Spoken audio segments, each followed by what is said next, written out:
This episode is brought to you by Perfect Bistro Cat Food. Cats, this ad is for you. Has your human ever called you picky, persnickety, choosy? If so, Perfect Bistro Cat Food is for you. With ingredients like wild-caught tuna and pasture-raised lamb, tantalizing textures, and delectable flavors that meet even the most discerning cat standards. You're not picky, you're just perfectionists. Perfect Bistro, mealtime perfection for every cat. Have your human visit perfectbistro.com.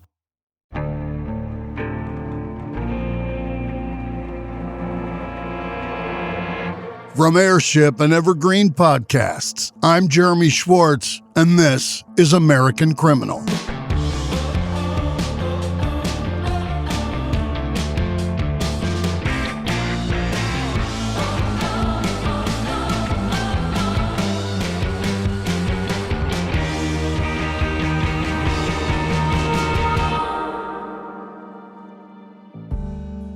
So, by now it's probably clear to you that corruption in politics is nothing new.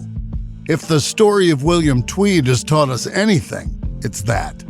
Bribes from businessmen, bribes to other politicians, secret kickbacks for approving contracts, nothing was off the table, even 150 years ago. And these holes in the political system, as well as in the laws that were still being written, allowed plenty of men to accumulate unchecked power. But rampant corruption wasn't the only reason people called William Tweed boss, nor was it the only thing that contributed to his downfall. Okay, so you probably noticed that history is never simple, and as much as we try to include every important chapter of a person's story, we can't always get into the weeds on everything. That's why we enlisted the help of someone who knows the life of William Tweed very well. Kenneth Ackerman is a historian, writer, and lawyer, and his book, Boss Tweed, The Rise and Fall of the Corrupt Paul Who Conceived the Soul of Modern New York, was an invaluable source of information when we were putting this series together. Ken was kind enough to sit down with producer Joel Callan to talk about the influence and legacy of William Tweed, the major events that shaped his life and successes, and the pieces of the puzzle we couldn't quite get into in our full series. Life insurance. We all know we need it, but we keep putting it off because we think it's complicated or expensive or that we'll live forever. Well, stop telling yourself you'll handle it later and take care of it today with SelectQuote. In 15 minutes, you could have coverage that fits your life and budget. Here's what makes SelectQuote different. Their licensed insurance agents work for you, not for one insurance company. They compare options across multiple carriers to find you the right coverage at the lowest price. They've been doing this for nearly 40 years and have helped over 2 million people find coverage. Even if you have health issues, they can help. High blood pressure, diabetes, heart disease, their agents know which carriers will give you the best rate for your specific situation. If you're healthy, they can get you same-day coverage with no medical exam. Other brokers push policies that pay them the most. SelectQuote's agents actually shop for you. SelectQuote. They shop, you save.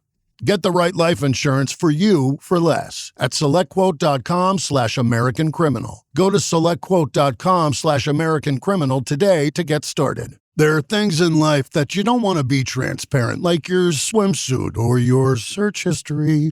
But when it comes to your wireless bill, transparency is everything. That's why Mint Mobile's wireless plans have no gimmicks and no gotchas. Just high-speed data and reliable coverage on the T-Mobile 5G network. And right now, all plans are $15 per month, even unlimited. Mint Mobile took what's wrong with wireless and made it right with premium wireless for $15 a month. All plans come with high-speed data and unlimited talk and text, delivered on the nation's largest 5G network. You can even bring your current phone and your number. Choose from 3, 6, or 12-month plans and say goodbye to a monthly bill. Ditch overpriced wireless with Mint Mobile. It's so easy. Sign up online and get 3 months of premium wireless service for $15 a month. To get your new wireless plan for just $15 a month, go to mintmobile.com/American Criminal. That's mintmobile.com/American Criminal. Cut your wireless bill to $15 a month at mintmobile.com/American Criminal. That's it. There's no catch. Greater than 50 gigabytes may slow when the network is busy. Includes up to 20 gigabytes hotspot. Capable device required. Availability, speed, and coverage varies. See mintmobile.com.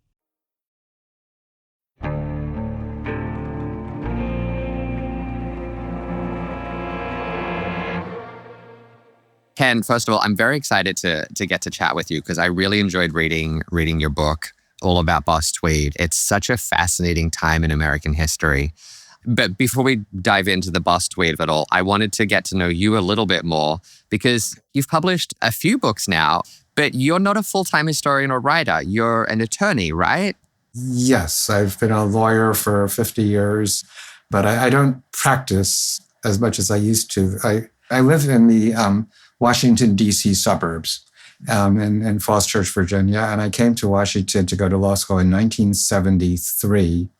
It was the height of Watergate. That summer were the Irving Committee hearings, and I was very much drawn by the politics of the stories, the drama. And so I came to Washington to go to law school. About halfway through law school, I started working on Capitol Hill for one of the congressional committees. And for the next 25 years, I worked in different capacities and as a lawyer for different government agencies. I did 2 rounds of jobs on Capitol Hill for different senators and committees. And then I worked in a couple of different government agencies. And then I left government in 2001 and joined a law firm, but realized I didn't really enjoy actual practicing law that much. So I went on a spree of book writing. And ever since, I've kind of divided my time between those two worlds. So yes, I'm a lawyer and a writer, and I wax and wane between which one I'm doing more. I love that you're able to sort of pick and choose and go, you know what, I'm a little tired of this area of my life right now, so I'm going to go over here and do this for a while. I like that. It took some negotiation with my law firm and clients, but it worked out. Okay, good. I'm glad it worked out for us too. Because your book was a fantastic read and it was very helpful for our research. But Boss Tweed wasn't your first book. Your first book was published in 1988. Correct. And it was about an incident from 1869 when, to make a long story short, 2 speculators tried to corner the US gold market. What was it that drew you to that specific incident and wanting to write a book about it? This is a little bit of a long story, but I'll try to tell it very quickly. During the 1980s, when I was a very young lawyer, I worked for a government agency called the Commodity Futures Trading Commission, which oversees the derivatives markets, basically, the commodity futures markets. And during that time, I was assigned, as were many other people at the agency, to what was the premier financial scandal of the era, which was the Hunt brothers and their attempt to corner the silver market, which occurred in 1980, their alleged attempt to corner the silver market. I was involved in one of the investigations of that incident. And on our group of lawyers, I was assigned to write the report. And what resulted was like an almost 700-page report. It was a very complicated affair. But I got my writing juices very worked up on this story. It was a wonderful story just of intrigue, of the strategies of the financiers on the different sides, the interplay of the markets and the regulators. But when the report was ready to come out, and I'm very proud of this report I put together, the agency lawyers looked it over and they told me that it was full of confidential trading information and that it had to be redacted. So I had to spend several days with a black magic marker, because that's how you redacted things, basically taking out all of the good parts, all of the interesting parts, because that was the private parts. And it was a very frustrating experience. And after that, I decided I really wanted to find a way to tell this story in a way that I wouldn't get sued very legitimately by people on different sides. So I happened to come across, I was generally aware of the story of Jay Gould and Jim Fisk from high school American history. And so at one point, I went into the Library of Congress. I lived on Capitol Hill back then in Washington, D.C. And I went into their newspaper reading room and pulled up a copy of the New York Times from the day of the market crash in 1869 and started reading. And it was a very eye-opening experience. Newspapers back in the 1860s, not just the Times, but the Tribune and the Sun and the others, they were written in a very alive, breathless, in-the-moment style. And it just brought me into that world. And the Fisk and Gould story was such a good analog, a set parallel piece to the Hunt brothers and the silver market. 2 guys cornering the New York City metals market. But it also had an extra twist to it because in the story of the Hunt brothers, a lot of that involved government regulation, the role of the people supposedly in control of the markets, the SEC, the CFTC, the Federal Reserve Board, the Treasury Department. But in 1869, when Fisk and Gould were doing it, there was no such thing as regulation. There were no rules. It was the Wild West. And so the level, the intensity of the strategies and counter-strategies and game playing and the level of the story was very, very intense. And so that was where that book came from. I wrote it up as a magazine article. Then I got the chance to show it to a book agent, and he sold the book.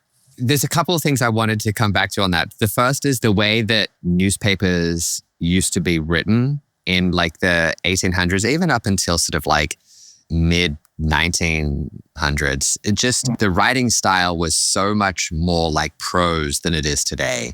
And I love going back through historical newspaper archives when I'm doing deep dives for the show and finding these beautifully written pieces that today would just be very short and to the point and just facts. But they were cramming as many words as they could into the newspaper like inches that they had, which I just find fascinating. So I'm glad you brought that up because I think it's something that not a lot of people realize is when you go back through the newspaper archives, the way that these stories are written is so evocative. Well, with the Tweed story that we'll get into, the editor of the New York Times, who was brought in when they started their investigation of Tweed, was a man named Lewis Jennings, who had written for the British tabloid press. Mm-hmm. And he was brought into New York, and he had that sensitivity. So his prose was described as acid. If you were on his wrong side, he would go after you. Some of the other papers, the New York Sun in particular, became one of my favorites. It was almost like watching cable TV news. The reporters would go to the scene of an event. They would try to find the key players and interview them on the spot and get down their reactions verbatim. So it's almost like watching live interviews of the direct players in a very exciting moment and getting it very unvarnished, unfiltered. Yeah, and it's interesting reading these historical pieces because, something I like to do in our show is try and include like people's ages and, because then you can understand the passage of time a little better. You can understand where they maybe were in their life. And I think I spent a couple of hours one day trying to figure out how old one person was when he died for this series. And I couldn't do it. I couldn't find his grave anywhere. I couldn't find any death records. All of the newspaper articles that were about, he was in this sleigh accident. All of these, they had like, here's how much his house cost. Here's how much his horse cost. Here's how much his second horse cost. And here's when that horse died. No one would tell me how old this guy was because I got the impression that a lot of these reporters were just getting their information from like people on the street. There wasn't that sort of slavish devotion to like, here are the absolute facts that we have today. It was very different. Now, you brought up Bill Tweed. I'm glad you did because Bill Tweed was sort of tangentially involved in this incident in 1869. He wasn't one of the men trying to manipulate the markets, but he did sort of come into the story sort of more towards the end, as I understand it. Yes. Is this what first brought him into your line of sight as someone of note that you wanted to learn more about? Yeah, actually, yes. This was my first real introduction to Tweed. I knew he existed. I knew he's a very famous man, but I didn't really have a sense of who he was until I got to meet him through Fisk and Gould. He became a patron, actually, of Jay Gould and Jim Fisk during the time that they were getting ready to corner the gold market. He became their friend. Fisk and Gould were the upstarts picking fights with people like Cornelius Vanderbilt and the other very establishment Wall Street characters who were also very ruthless people, especially when it comes to money. But Tweed became their patron in their various battles. And just before the gold corner, Gould and Fisk brought Tweed onto the board of directors of the Erie Railroad, which was their power base on Wall Street. So Tweed was very directly involved in the backroom discussions. As you say, he was on the front lines of it until the end when the issue ended up in the New York courts. And Tweed controlled the law in New York City by controlling the judges. And so he managed to rescue Jay Gould and Jim Fisk when they were really deep in the big muddy by having one of his judges intervene on their behalf. But that was my first real introduction to Tweed and then what he was all about. I'm curious, have you always been like a history buff? Or like, did you take any history classes at college? Or is this something you just sort of came into as more of a, as you explained before, it was just sort of a way to tell this story? Or were you always sort of doing deep dives like this? Well, I was always interested in history. I took a few history courses in college, but I didn't start doing deep dives like this until first the Gold Ring. And then after that experience, a few years later, I had the chance to write a book about James Garfield and then Tweed. Working on Capitol Hill and working in government, you become very aware of history, of precedents to anything that's going on today. And to understand anything going on in Congress, for instance, you need to have some sense of history, how it fits into a flow of events. And that's been very helpful to me over the years. Okay, so Bill Tweed. Yes. Your third book is about him, and it was published in 2005, I believe? Yes, 2005. Okay, so yeah, just like 21 years ago, happy birthday to the book. Unlike your first book, which had sort of a key event as its anchor, this one, Boss Tweed, is about the sort of sprawling life and influence of this one person. And I'm curious, as you know, as a writer and a researcher, how did your process of research and writing differ between those two subjects? Okay, that's an interesting question. Every one of my books, even my long biographies, tends to be of a slice of a person's life. I like the idea of building a story. Every book, every story has a basic narrative arc. It starts at point A and point B. On the Tweed book, you'll notice that I make very short shrift of the first 40 years of his life. I really introduce him when he's in his early 40s during the Civil War. And what drew me to his story was very much how he, in the last decade or so of his life, he grasped power in a very big way and then lost it. And that rise and fall was something that fascinated me, how someone could reach that pinnacle and then lose it. Also, with writing a book like this, you're very much driven by the materials you have, by the research. And I was very lucky to find a couple of things that opened conceptual doors to me. When I started doing some actual serious digging into Boss Tweed and what he was about, one of the first things I came across was a congressional committee report on the election of 1868. 1868 is probably the most crooked election held in our country's history. And in New York City, it was the year that Tweed consolidated power. That year, I think the numbers were something like out of about 150,000 votes cast in New York, about a third of them, 50,000, were either fake or fraudulent or repeat voters or made up. And the level of fraud was astounding. There were people voting, literally 10 or 20 times with the help of the local sheriff's office. They naturalized something like 40,000 citizens right before Election Day so that they could vote, on Election Day. So that year, the frauds were so flagrant that Congress appointed an investigating committee. They went to New York and they took testimony for several weeks. And the result was a transcript about 600 pages long of interviews, testimony, sworn testimony from dozens and dozens and dozens of people, from Tweed and Samuel Tilden at one end to the actual repeat voters. Some guy off the street who was asked to vote 20 times, and he would describe how he went about it, how he registered in 20 different places, and how he was led around by the sheriffs. The people who were selling fake naturalization papers to get a few extra people in the door.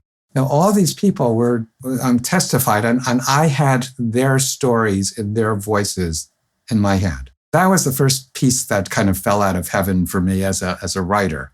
At first, I thought of maybe making the entire book just about Election Day that year.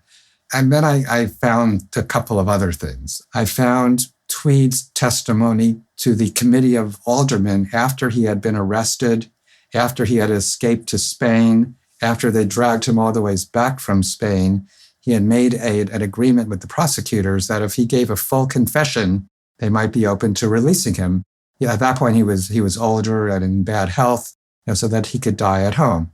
So he gave a full confession in his own voice, in his own words, to the Committee of Aldermen. And that now exists. It's about a 500 or 600 page transcript that I had in my hand. The prosecutors, of course, broke the deal. Tweed died in prison after he produced on his side of the bargain. One other thing on sources, because this is how you shape a book based on what you have. I came across Samuel Tilden, of course, plays the role in this story. He is the lawyer who steps in after the New York Times exposes the secret account books of the Tweed ring. Tilden is brought in to try to figure out how to bring a legal case. In his papers at the New York Public Library, there are 2 or 3 boxes of all of the bank material he got on Tweed that he used to figure out the cash flow of the Tweed ring. So it includes hundreds of canceled checks, hundreds of deposit slips, dozens of these handwritten spreadsheets showing bank account balances moving from one bank account to another. Holding Boss Tweed's personal check in your hand is a very cool experience. Yeah, I can only imagine. It's in pen. These are physical objects. It's not online. And when you look at them, you can see this check is this is paying the grocer.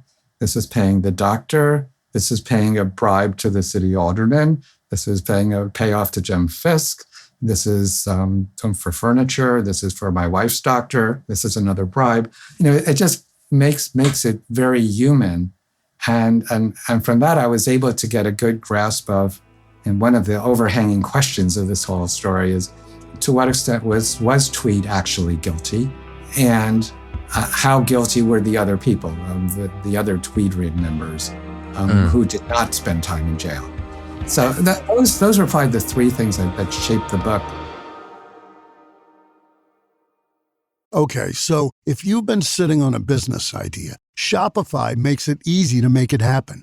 Everything you need to start selling is included and ready from day one. I know you've heard me talk about the purple button and how easy it is at checkout, but Shopify also saves your information so that if you have to go back, everything is already there. It doesn't get any easier than that. And because Shopify does all the setup and checkout for you, you can focus on growing your business. One business that I shop at all the time went from selling a few items to selling hundreds. Their growth has been exponential, and yours can too. Your landlord has a small business. Your ex has a small business. What are you waiting for? Start free at shopify.com/American Criminal. Every self-made person started somewhere. Yours starts free at shopify.com/American Criminal. With Shopify, nothing stands between you, your idea, and a real business. So go make it one. Start your free trial at shopify.com/American Criminal. That's shopify.com/American Criminal.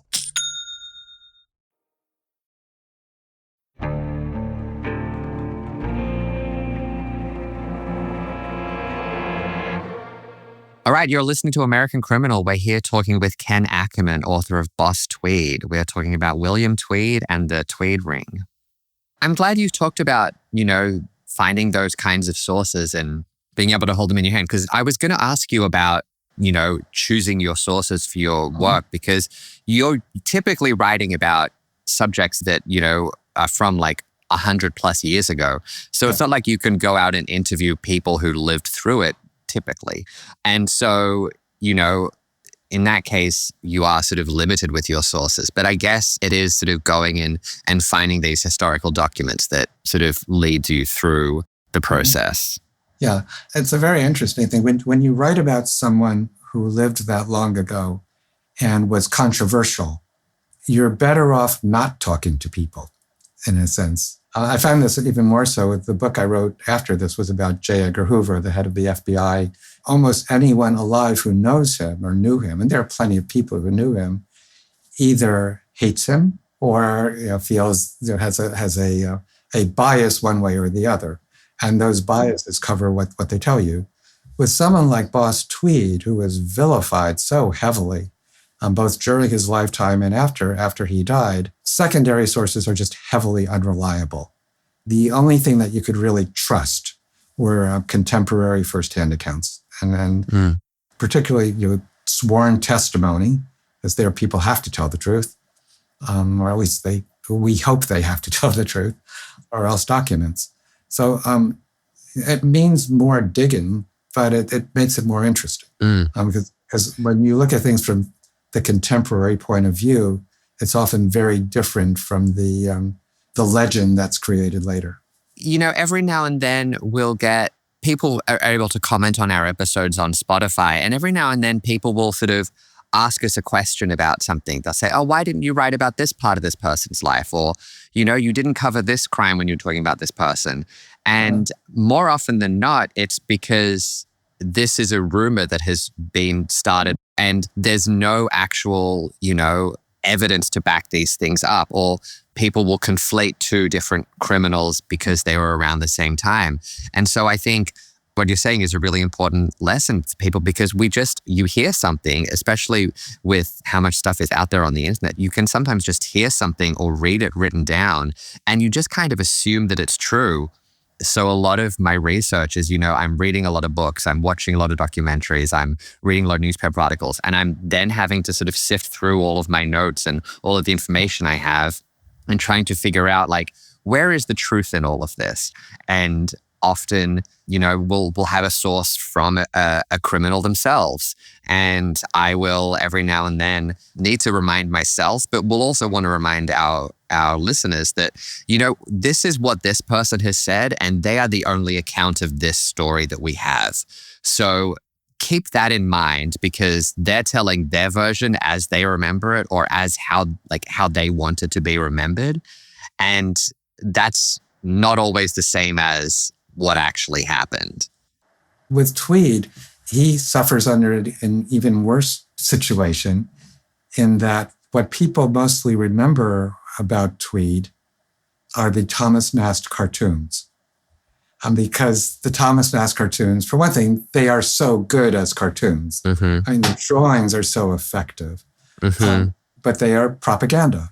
They are trying to make Tweed look ludicrous, greedy, fat, arrogant.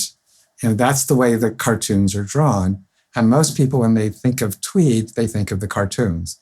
Even, shortly after he died, more people had seen the Thomas Nast cartoons of him than they had ever seen actual photographs of him, or ever seen him as a living person.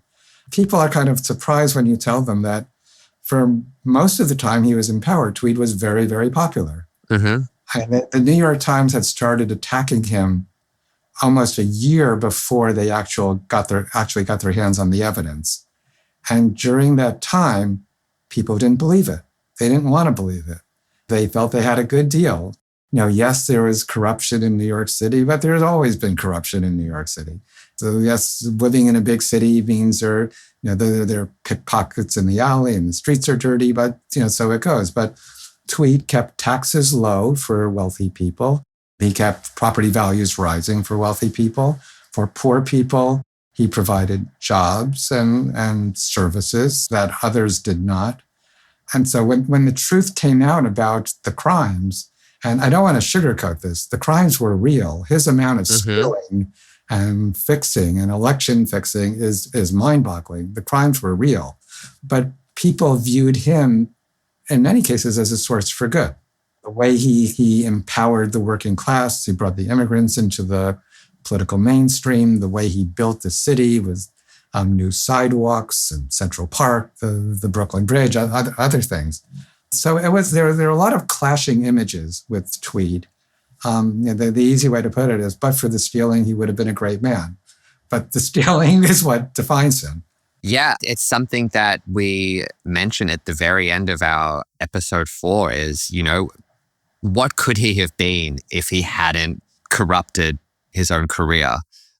He was clearly a very good politician. He was great with people. He was great at remembering names. He was great at negotiating and making deals and offering this person this to get this from the other guy.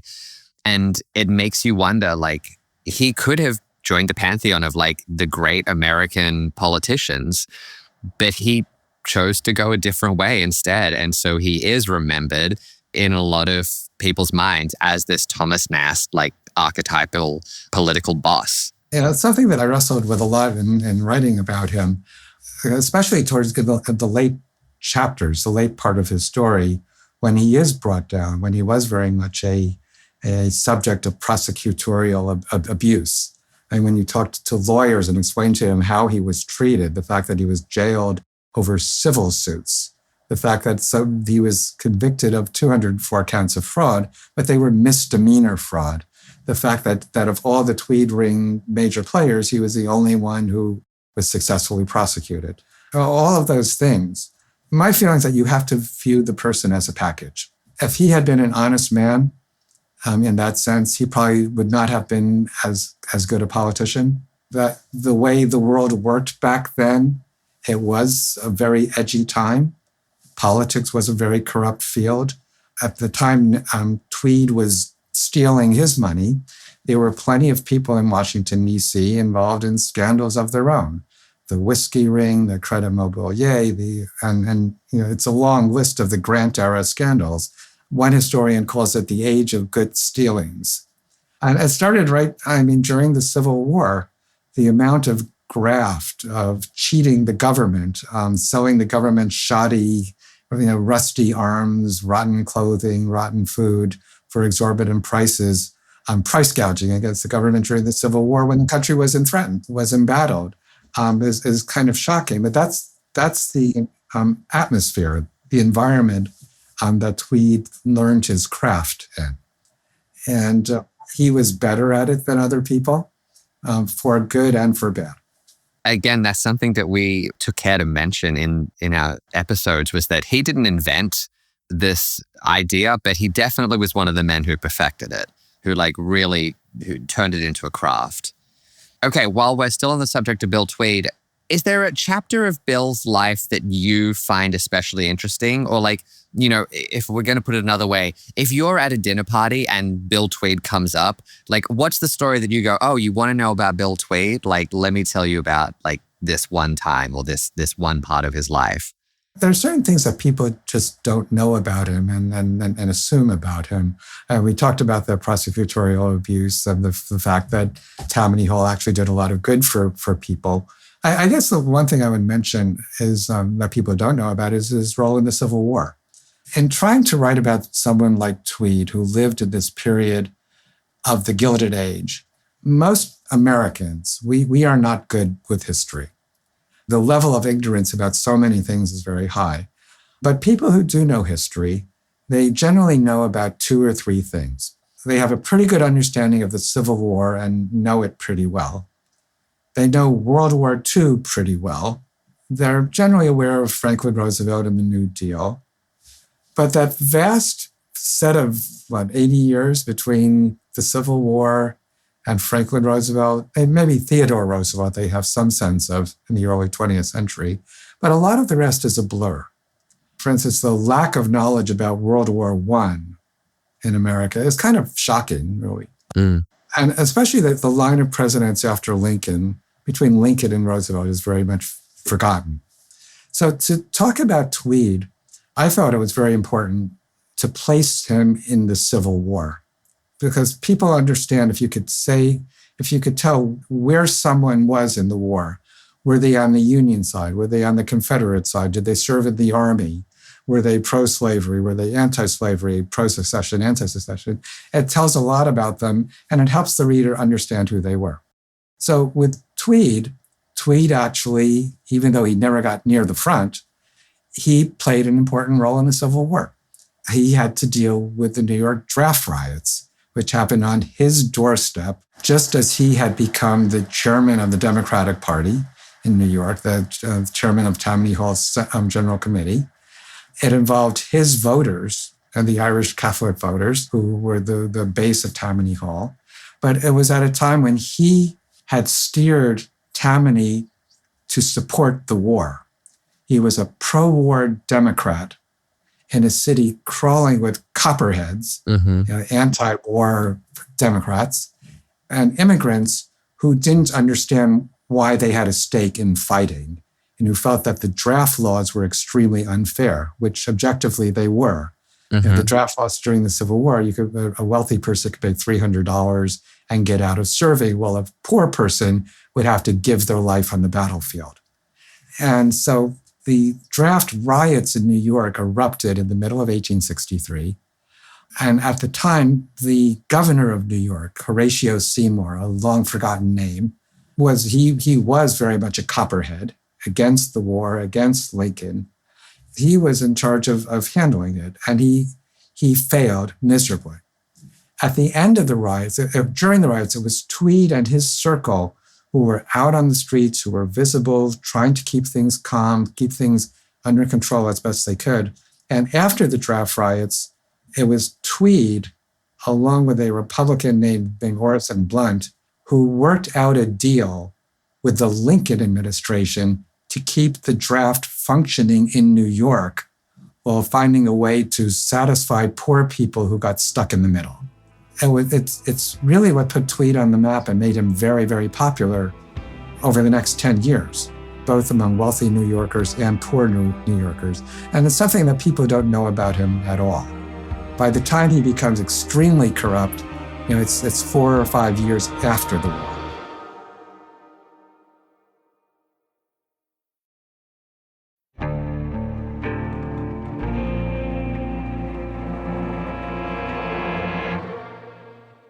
And we're back with Ken Ackerman, author of Boss Tweed. We're talking about William Boss Tweed and the Tweed Ring of the 1870s. Yeah, the draft riot is such a fascinating part of his life, and it was a complex story to tell. We have a limited amount of time in our episodes to tell these stories, and it was such a complex thing. So I'm glad you brought it up here because we did cover it, but I don't think it can be overstated like how important that event was in shaping the trajectory of his career and his popularity in New York, which, as you said, there was a lot of conflicting and complicated dynamics going on about supporting the war because at a state level, New York was on the side of the Union, but a lot of people within New York did not support the war because there were a lot of immigrants who just didn't understand what was going on and why they were being asked to go and fight. And a lot of people who, did business with Southern states and Southern businesses or who had family in the South. And so it was a very, very complicated period. So it's something that if people are interested in it, I think you should look into it because it's fascinating and very complex. I think it was about 8 years after the draft riot. So Bill Tweed is, very, very popular, but he's, about to start the downturn is when we see the Orange Riots happen. And that's like a lot smaller than the draft riot. And it was something that we just didn't have room for when we were sort of, we were trying to explain to everyone, like, here's how, he was brought down and here's what was going on. But I'd love to talk about the Orange Riot with you because it felt to me like another moment that's quite important in Bill's story. Would you mind giving us like a quick rundown of what the Orange Riot was? This is one of those forgotten moments in New York City history, but was in a way is kind of a subconscious scar on the psychology of the city because it was a very violent event and very large event. New York in that period, the mid-1800s, had a number of riots. It had outbursts of violence that were quite striking. There was several in the 1850s, and then the draft riots and during the Civil War, and then this one. The actual immediate cause was there was something called Orange Day, which is the anniversary of the Battle of the Boyne from 1690, which was a battle in Ireland between Protestant and Catholic. And the battle was won by the Protestants. It was William of Orange, who was fighting James II for any English history buffs in the group. But it was a dividing line between the tensions between Northern Ireland and the rest of Ireland that have persisted over centuries. That dividing line was established at the Battle of the Boyne, and the Protestants won that battle. So every year for the last 300 years, or today it would be 400 years, in Northern Ireland, among Protestant Irishmen, on that day, they have a celebration. And in New York, they had an annual parade. For the Catholic Irishmen, who were the large majority of the Irish population of New York, they found this parade a terrible insult. The religious hatreds and tensions were very intense on both sides. The Catholic side vastly outnumbered the Protestant side on the island of Manhattan. So every year, the Protestant Irishmen would have a march. Every year there would be riots and bricks would be thrown and a few people would end up in the hospital. And every year the violence would get a little worse and a little worse and a little worse. Finally, in 1871, and the reason the date's important was because, as you say, this was after the New York Times and Thomas Nast had been attacking Tweed for about a year, but they had no evidence, so they were very ineffective. And Tweed remained mostly popular in the city. But the city was on edge. There had been a couple of labor strikes that year. It was going on at the same time as the Paris Commune across the ocean, and people would draw parallels. When they were getting ready to have their march, the Catholic Irish were threatening massive violence, and the city leaders were unsure what to do. So Oakey Hall, who was Tweed's mayor, the mayor of New York City under the Tweed regime, he refused to give them a parade permit. And so what this happened, the Protestant side cried foul, free speech. We have a right to have our parade too. So Hall was at the last minute overturned by the governor, John Hoffman, who was another Tammany Hall creature, overruled the mayor. And so at the last minute, they decided to have the parade. The parade consisted of about 150 actual Protestant Irishmen participating and thousands of police. Police, National Guard, all called out to surround the small number of actual marchers. And one of the National Guard's troops that day was Thomas Nast, just to put him in context. So they marched down, it was 8th Avenue. When they got to around 20th Street, they ran into a solid wall of Catholic Irish, both out in the streets and in all the buildings surrounding them, just raining rocks down on the police and the marchers. Raining rocks, throwing garbage out the windows, taunting them. And at one point, somebody, no one really knows who, but somebody, you have thousands of armed people in a tense situation like that, somebody pulled the trigger, a shot rang out. Once the shooting started, the National Guards and police, they suddenly had to defend themselves. So several volleys rang out. And by the time about 20 minutes was done, there were between 35 and 105 people dead and dozens more injured, lying on the ground that day. It was a very bloody day. It's hard to make sense of the injury reports, because by some it was as many people were killed that day as in the New York draft riots a decade earlier. But most of the reports were around 30 to 40 dead. In the aftermath, both sides were furious about it. The Irish Catholics felt that Tammany Hall had betrayed them, that they had mismanaged the whole situation because of all the confusing on again, off again management. The Protestants declared it as a victory over the rabble. And so the level of tensions suddenly just rose very high. And the anger against Tammany Hall and the machine rose very high very quickly. It was in that environment, literally about a week after the riot, that the New York Times got its hands on the secret accounts of the Tweed ring, what became the scoop of the century, the actual evidence, and started running it on their front page in their famous secret accounts disclosures. And so that was the environment that it was dropped in right after this Orange Day riot. And as you say, it's something that's largely forgotten, even in the histories of Boss Tweed. It's not mentioned that often, but it's right there in the public record. When we were talking before about how important chronology is, this is what happened in the week before the disclosures. Yes, I'm very glad that we found time to discuss it here, because it was something that was it was going to take so much effort to sort of stop the episode and be like, okay, now we're going to explain this one thing. But it is really an important thing because, in my head, I'm reading this and then, you read about how these reports are then coming, like these attacks are starting in earnest, and then you get the evidence come out, about a week later. And so you have these attacks that are just coming one after another of like, people from their base blaming Tammany and Tweed for what's gone on. But then you also have evidence of this corruption. And so I was wondering, and, feel free to speculate with me if you want, do you think that the Tweed Ring might have withstood the Times expose of their corruption had they not also had to withstand the battering they took over the Orange Riot? That's an interesting question. I don't know that the Orange Riot itself is what tipped the balance, but it's easy to make the case that the Tweed Ring could have withstood the New York Times exposure.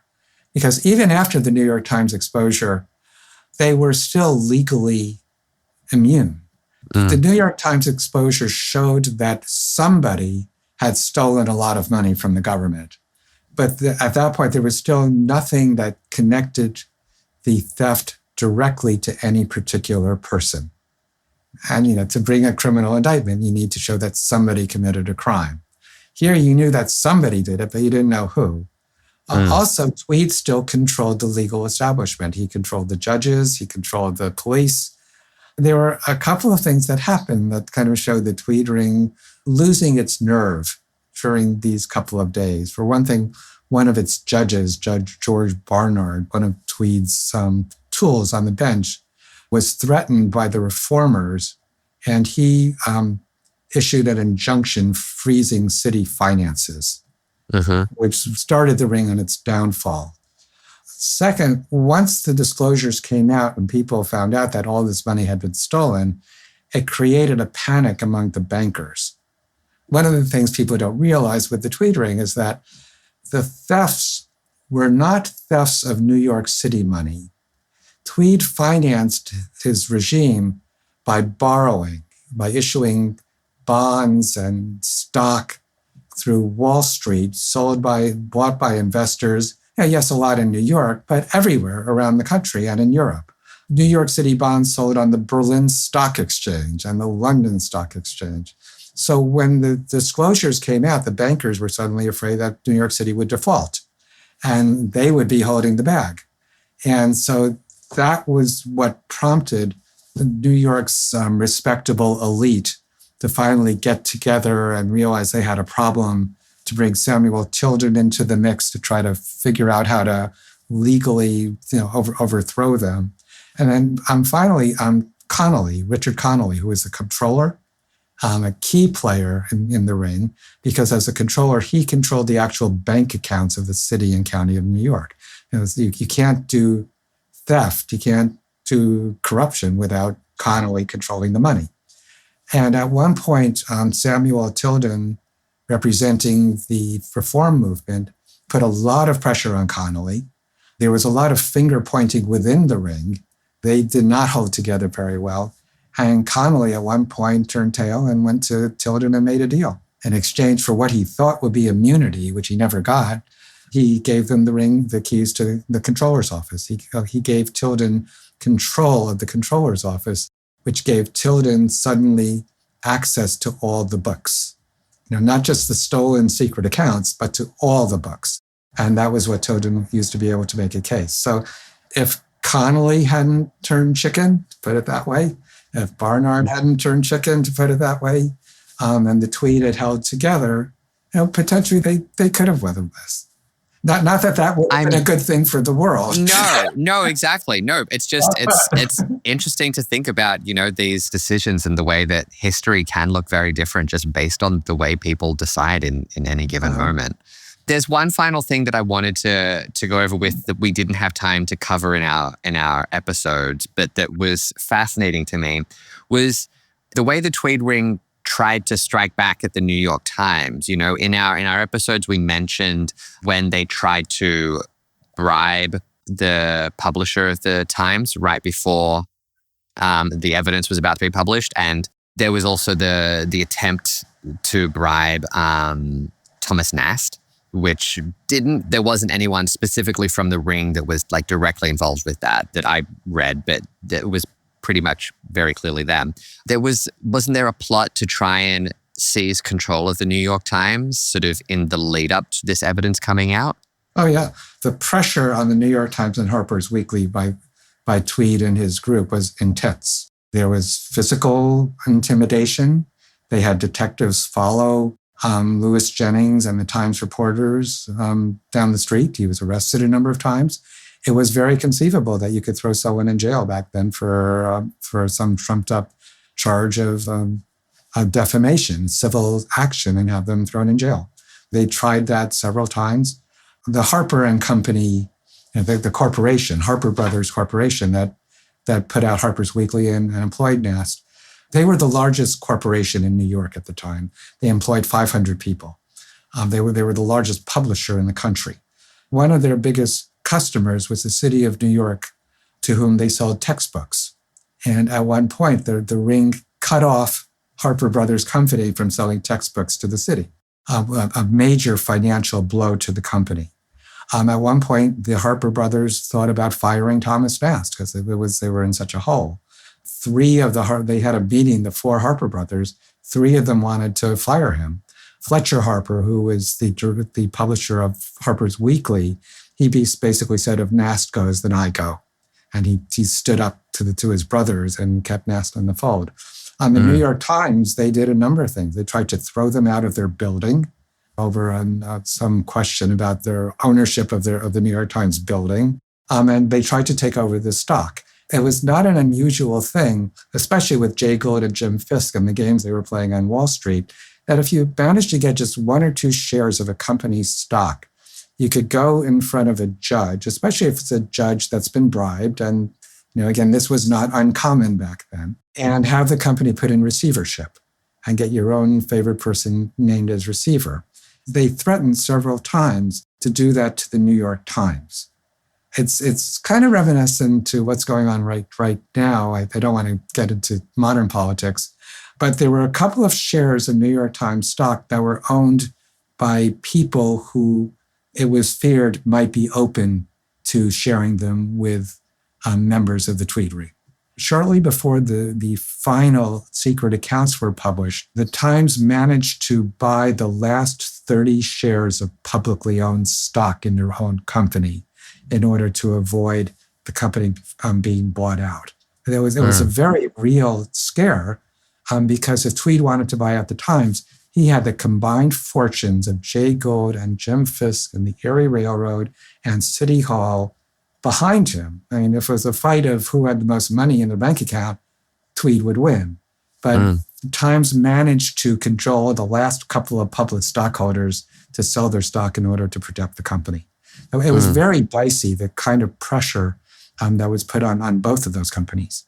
Yeah, because they were really the only ones at first who were sort of pointing out this corruption, and all the other newspapers were shouting them down.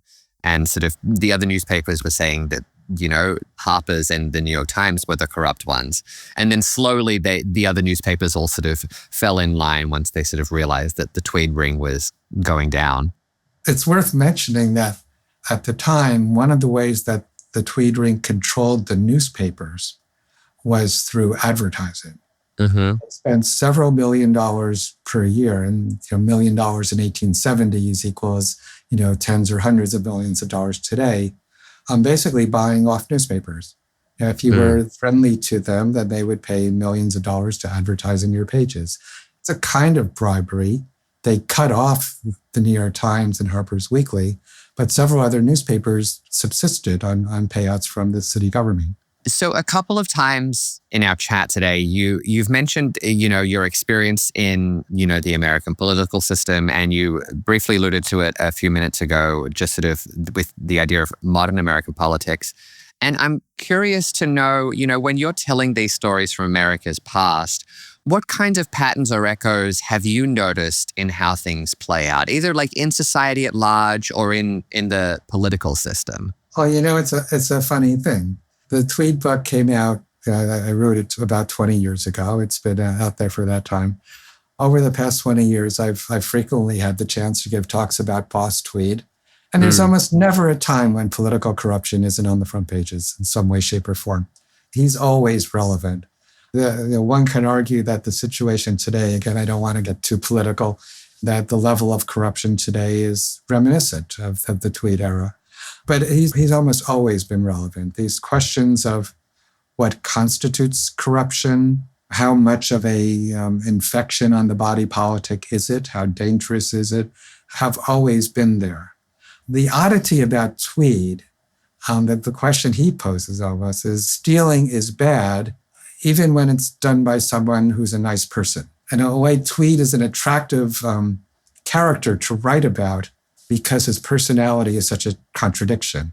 In his personal dealings with other politicians and people he would meet, he would often have to make promises and commitments.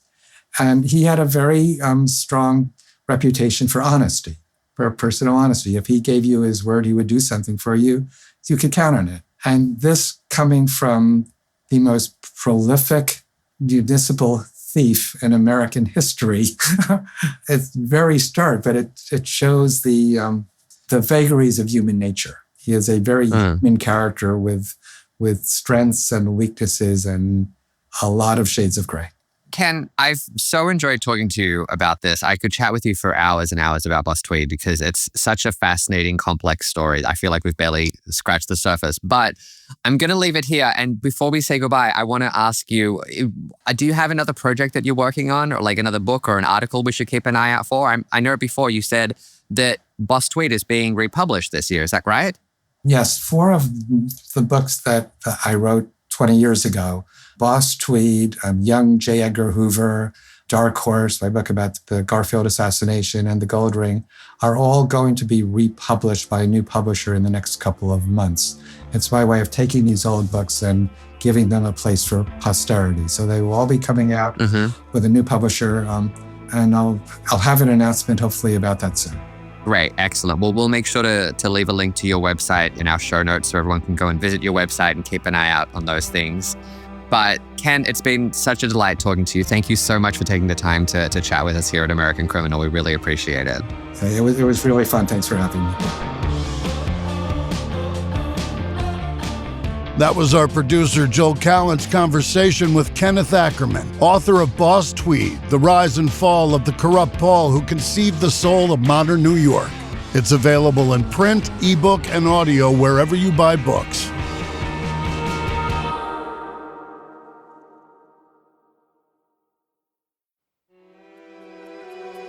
Before you go, please don't forget to make sure you're subscribed to American Criminal and leave us a 5-star rating. You probably heard it from other podcasts, but those 2 little things really help us out a lot. You can also visit AmericanCriminal.com to get in touch and let us know what criminals you'd like to hear about next. American Criminal is a co-production of Airship and Evergreen Podcasts. It's hosted, edited, and executive produced by me, Jeremy Schwartz. Audio editing and sound design by Sean Rule Hoffman. Music by Thrum. This episode is written and researched by Joel Callan. Managing producers are Emily Burke and Sarah Wilgrove. Executive producers are Joel Callan and Lindsey Graham.